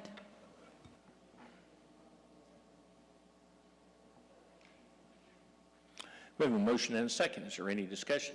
and how long is it going to take to get these things to? We're looking at a fourth quarter build, so it's not going to be a super quick turnaround like we would hope. But as far as the cost goes, I just want to make it clear that this is not something that we're just asking for. You know, we understand the significance and the cost. I had fleet pull records for all 5 residential trucks for the last 12 months and give me a total on what we've spent just for repairs to try and keep them running and put Band-Aids on trucks that have outlived their lifespan. And just to kind of put this into perspective, our final number was $149,777.44 worth of Band-Aids. So we greatly appreciate new trucks. Dennis, take care of them. He's commercial. He's early morning. Okay. Yeah. Never mind. I just want to make something clear. On item 7, we approved it for $10,000 more than the original item stated. On item 8, we're approving it for $4,000 less. Right. So that's $6,000 difference. We have, can that be approved? Yes. Okay. Okay. Okay. Pam read that with the correct numbers in it, so it was read into the record with the correct numbers, so we're okay. Okay, any further discussion? Take the vote. No, sorry. Yeah, so on the line maintenance, we're basically, as we're doing this emergency maintenance on this one line, is we're getting one line done, and it sounds like we're spending the majority of the capital outlay fees that we assess. So again, we really need to look at our water rates, our sewer rates, and our capital outlay fees, and actually start getting these things repaired and try to keep making progress. The other question is on the water bills, currently are we currently 2 months? Michael, let's bring this in on trust input. Let's not bring it in on this line item. I'm sorry. Thank you. You're welcome to bring it in, but do it on the trust input. Okay? Got behind. Any further discussion about item number 8? Let's take the vote. Trustee Finch. Aye. Trustee Brown. Trustee Tatum. Aye. Trustee Dean. Aye. Chair votes aye, the motion carries. Congratulations, Brittany, you got 2 shiny new trucks. I assume they're white? Yay. Okay. Now we'll move to item number 9. Is there any further trust? So continuing on, the other part is for our water bills and for our discussion about trying to set the sewer rates, is we're currently back to being behind schedule. So it's important that instead of looking at December, January, February timeframe, which is, I believe, what you do, we're now looking at December, January, February, whenever we get to the April bill. So we need to make sure of that so that we're not overcharging people for their summer, fall water usage. So just to clarify that, the way that the verbiage is actually written is that it is based on the water usage in those actual months, regardless of what bill they reflect on. These changes don't take effect until June, so we have plenty of time to get those actual winter months. As far as everyone running their faucets when it's super cold outside, we run this report. The computer system tells us what they think the average should be, but eyes are put on every single account to look at these numbers so that if it's 4/4/17, we know that something happened on that 17. We'll throw that read out and we can use one of the reads outside of that scope to bring the average back in. So I don't want people to be worried about dripping their faucets. We are not going to punish you later for that. And any shortage that we notice and incur, we just add on to Ron's bill, right? Absolutely. Thank you. And just to make sure that, Ron was saying it, but it kind of made it sound like Del City's encouraging you to run your water. No, it's just basically to, of course, protect your own water and make sure that you don't have any freezes. Still Right. cheaper than fixing frozen pipes. Absolutely. And just know that we are already starting the discussion with the financial advisor to review all of our rates across the board and see where we need to be. Director Parrott, can you tell me when will our residents be able to pull up the website and actually get on and find out about their own specific bill? Is that something that might happen in the summertime? I'm going to say best case scenario, we're probably still 5 to 6 months out. Side issue here. Councilman Dean is, or Trustee Dean is pointing out the fact that we're running behind on our billing. Are we working on that? We are. All of the issues that we just covered, we're hoping to correct and address in one mass swoop. When we were sold these digital meter readers, that was one of the benefits, is we would be able to get the billing in a closer time ratio to when it occurred. It was, and if you will remember, we had quite a large hiccup in the project. I That do. was no fault of our own at all. Everybody blamed it on you. Well, of course, and that's okay. But, so, we still had people manually reading meters, and so we never were able to catch up in a manner that we had hoped for originally. But it's in the works. It is absolutely in the works. I look forward to that day. Me too. I Thank do you. have one more question for you, and this is something that was brought up early on today. If a resident has a neighbor that may have some kind of water issue or sewer issue, are you allowed to give out information to another resident about a particular person's bill or something that may be going on with their utilities? Are you allowed to give that information? Absolutely not. We can confirm, yes, we've been out there, yes, it's a city issue, or it's not a city issue, but we're not going to go any farther than that. That's very much appreciated, because we want to make sure that people's information is going to stay within the city. If anybody wants to know more in detail, then they should talk to that particular resident, neighbor, homeowner. Absolutely, or they can always submit a Freedom of Information Act form and request service orders if they want to know specifics on the work done. Thank you. Thank you. Brittany. Actually, one last thing. I had somebody talk about a renter. So renters moved out, they take all their stuff, throw it out onto the street side, leave, and then the homeowner, the owner of the residence, tries to go and get it picked up since they're not on the residential account. Have you guys figured out something to do about this, this dilemma? The homeowner can always pay to have a special sanitation pickup, but And so if the renter never used their bulk trash. The bulk trash one, I think that's something we need to look into. Let's do a little again, conversation about that. Yeah. Can we do that? You put that I'll down? see what I can do, yes.